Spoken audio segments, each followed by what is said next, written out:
মঠ lane কলকাতার একটি রাস্তার নাম। রাস্তা হিসেবে মঠ লেন যতটা না বিখ্যাত, তার থেকেও বেশি বিখ্যাত বাংলা সাহিত্যের কারণে। সৌজন্যে বিভূতিভূষণ বন্দ্যোপাধ্যায়ের সৃষ্ট চরিত্র তারানাথ তান্ত্রিক। মঠ লেন, এই মঠকে কেনই বা মঠ লেনকে বিভূতিভূষণ বেছে নিলেন তারানাথের বাড়ি হিসেবে, এর পেছনে কিন্তু একটি দারুণ ইতিহাস রয়েছে। তাহলে আগে জেনে নিন মঠ লেনের মঠ আসলে কে। মঠ লেনের নামকরণ করা হয়েছিল জনৈক মঠ সাহেবের নামে।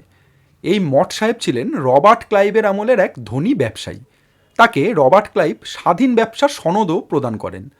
আসলে রবার্ট ক্লাইভের স্নেহধন্য হওয়ার কারণ হিসেবে জানা যায় মঠ সাহেবের বউ নাকি দারুণ সুন্দরী ছিলেন, আর সেই সুন্দরীর প্রতি মজে গিয়ে ক্লাইভ এতটাই দিয়েছিলেন মঠ সাহেবকে, না হলে খোদ এক ব্যবসায়ীর নামে রাস্তা। কিন্তু মঠ সাহেবের নিজের কৃতিত্ব কিন্তু বিশাল ছিল সেই সময়। এই মঠ সাহেব বিখ্যাত হন কলকাতা পুলিশ বিভাগে কিছুদিন কাজের সুবাদে।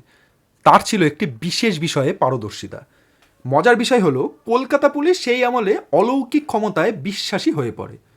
তৎকালীন কুসংস্কারাচ্ছন্ন সমাজ, ঈশ্বর বিশ্বাস, সংস্কার ও ভয়কে কাজে লাগিয়ে পুলিশ বিভাগে তিনি চাল পোড়া পদ্ধতি শুরু করেন এবং তা ব্যাপকভাবে সফলও হয়।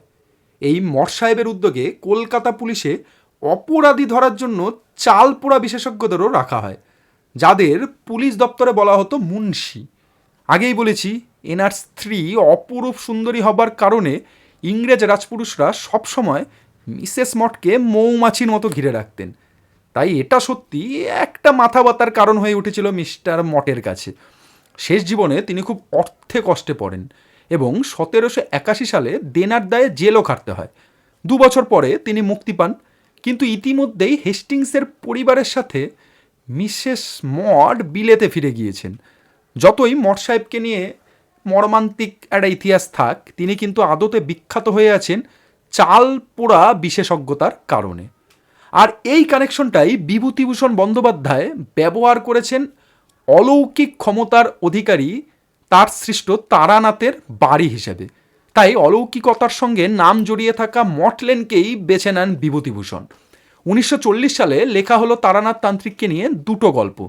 তারপর বিভূতিভূষণের মৃত্যুর পর তার পুত্র তারাদাস বন্দ্যোপাধ্যায় তারানাথ তান্ত্রিককে অতল গহ্বর থেকে যেন তুলে আনলেন। লিখলেন তারানাথকে নিয়ে 6টি গল্প ও উপন্যাস। এবং এখানেই শেষ নয়, তারাদাসেরও ছেলে অর্থাৎ বিভূতিভূষণের নাতি তথাগত বন্দ্যোপাধ্যায়ও তারানাথ তান্ত্রিককে নিয়ে লিখে চলেছেন এখনও। অর্থাৎ তারানাথ তান্ত্রিক কিন্তু এমন একটি চরিত্র বাংলা সাহিত্যের, যেখানে তিনটি প্রজন্মের হাত ধরে যা কালোজয়ী হয়ে উঠছে, এমন নজির বাংলা সাহিত্যে নেই বললেই চলে। আর সেজন্যই মঠ লেন শুধু একটি রাস্তা নয়, এটি হয়ে উঠেছে বাংলা সাহিত্যের এক অলৌকিক ল্যান্ডমার্ক, যেখানে বাস্তবে রহস্য আর কল্পনার মায়া এক হয়ে গেছে তারানাথ তান্ত্রিকের চিরকালীন জগতে।